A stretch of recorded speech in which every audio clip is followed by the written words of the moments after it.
Meus irmãos em Cristo Jesus, eu quero vos cumprimentar com a gloriosa paz do Senhor. Chegamos a mais um comentário esse dessa feita do capítulo 3 dessa disciplina que é eclesiologia. Lembrando aos irmãos que eclesiologia é a ciência que estuda a doutrina da igreja. A eclesiologia também se define por convocar ou chamar para fora. A gente tem uma definição ainda na página 7, lá no princípio dessa apostila, que é uma definição espiritual. Essa definição, ela nos lembra que a igreja é um grupo de pessoas que foram chamadas por Deus para fora deste mundo para lhe servir. Essa definição espiritual, ela se encaixa dentro do que nós temos na introdução desse terceiro capítulo. O terceiro capítulo vai nos trazer princípios práticos de governança, dentro desse primeiro ponto desse capítulo que traz governo da igreja. Princípios práticos de governança. E a gente vai ver aí o ministério comum. Ok? A gente vai ver o ministério comum, que mostra que todos nós temos isso em comum, o chamado para servir a Deus. Fomos chamados para fora desse mundo para servir a Deus. E isso aí foi devolvido à igreja, né, na reforma. Na reforma protestante, a gente vai ver aqui no finalzinho desse primeiro parágrafo, que é a introdução, a gente vai ver que as igrejas protestantes fundamentaram suas praxes, ou seja, as atividades práticas que declarou e restaurou o princípio do sacerdócio de todos os santos. Por que isso? Porque antes da reforma, esse ofício estava limitado a um grupo de pessoas, que é chamado de clero. Um grupo de pessoas que se autodenominaram os donos da igreja, ou o dono da igreja, uma vez que tinha um que era que ficava no topo e era ele que determinava. Esse sistema de governo da igreja católica é o episcopal. Ele é muito parecido com a monarquia. Não é monarquia, porque o sistema de governo episcopal está centra suas decisões na pessoa do pastor, no caso da igreja católica, do papa. Porém, nunca esse sistema dá o direito da pessoa do presidente tomar decisões às claras, embora a última palavra seja dele. Okay? Mas é importante que, se tratando do governo da igreja, nós temos uma mente, e a mente tem que ser de Cristo. E nós sabemos que, através dessa mente, que o cabeça da igreja é Jesus. Tá certo? A igreja não tem dono. A igreja não tem CGC nem bandeira. A igreja é de Cristo. Bom, então a gente vai ver aí sistemas de governo que se seguem. E dentro desse sistema de governo nós vamos ver 3.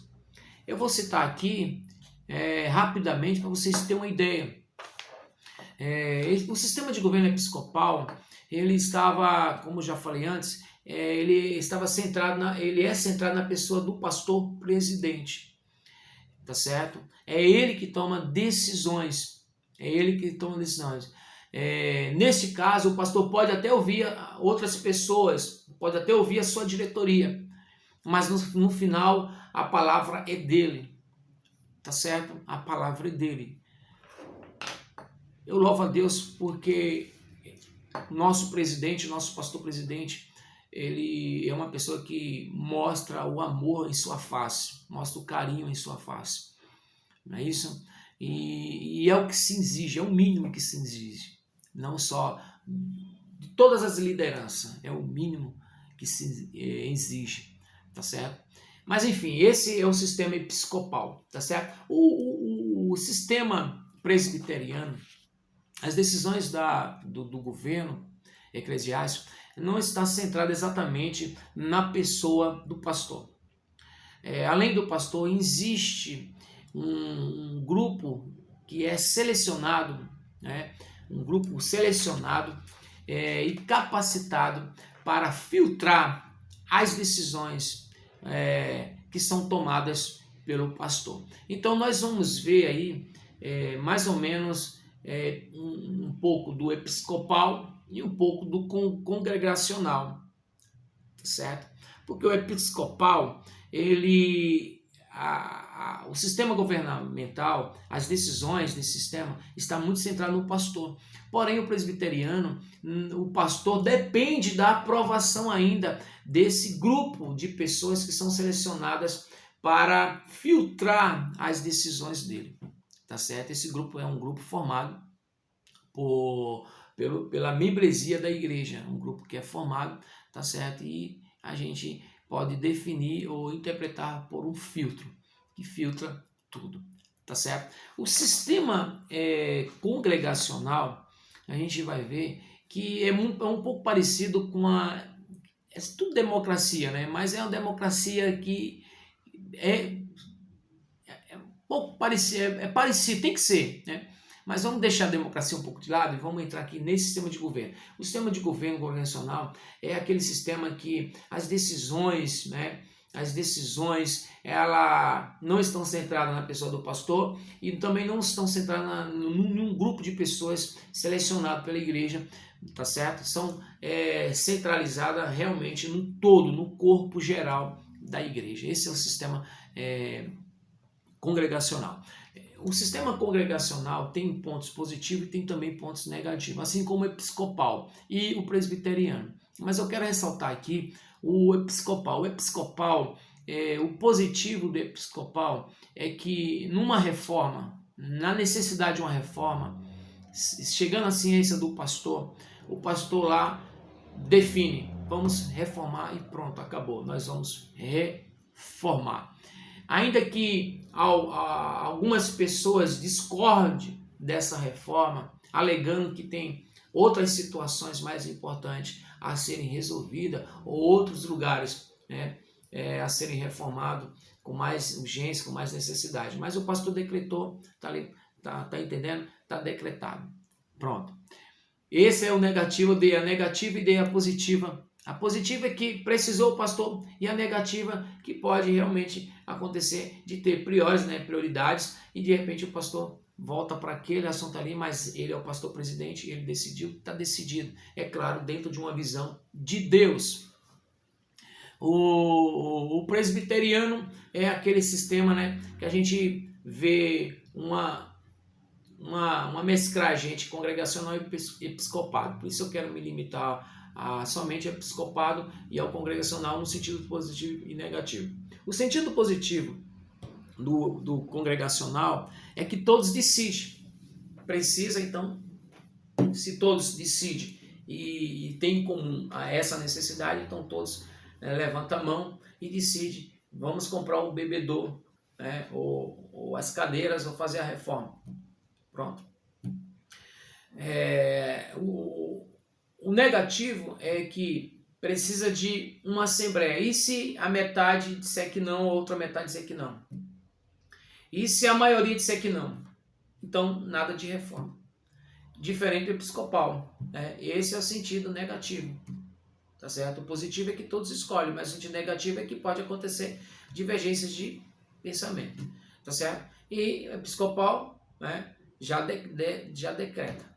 Então tá aí sistemas de governo. Não sei se você se atrapalhou com essas explicações que eu te dei. A minha ideia é realmente trazer um esclarecimento, né, um apoio dentro desse assunto que nós estamos estudando. Então, recapitulando, episcopal, as decisões são centradas, as decisões da igreja, eclésia, são centradas na pessoa do pastor presidente.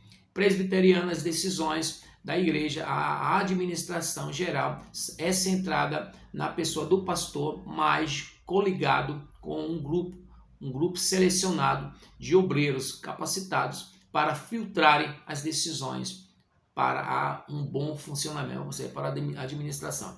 Congregacional, a gente vai ver que as decisões elas são centradas de modo geral, coletivo. É a igreja toda que toma as decisões. Amém? E aí a gente vai ver pontos negativos e positivos que eu já falei para os irmãos. Tá bom? E aí também dentro dessa lição a gente vai ver a administração, né? E a gente vai ver o primeiro ponto da administração, que o obreiro tem que ter a mente de Cristo, né? A gente vai ver, tem que ter Cristo é a cabeça da igreja, então é ele que é a cabeça, né? Ele que determina, ele que dá comando. O que nós fazemos é se posicionar, nós nos posicionamos como servo, né? E ele dá toda a condição necessária para um bem-estar e um bom desempenho da sua obra, ok? De forma geral, nós estamos contribuindo, tá certo? Contribuindo para um bem-estar e um bom desenvolvimento desse corpo que se chama Igreja de Cristo. Então a gente vai ver administração eclesiástica e a gente vai ver aí dentro do sistema de governo. A gente vai ver também, vai trazer uma definição sobre presbíteros, diáconos, ok? Dentro dessa apostila, ordenanças bíblicas da igreja, que a gente vai ver aí, o batismo nas águas, a Santa Ceia, que são 2 sacramentos, certo? São 2 ordens de extrema importância para a igreja, dada por Jesus. Ide por todo o mundo, batizando em nome do Pai, do Filho e do Espírito Santo.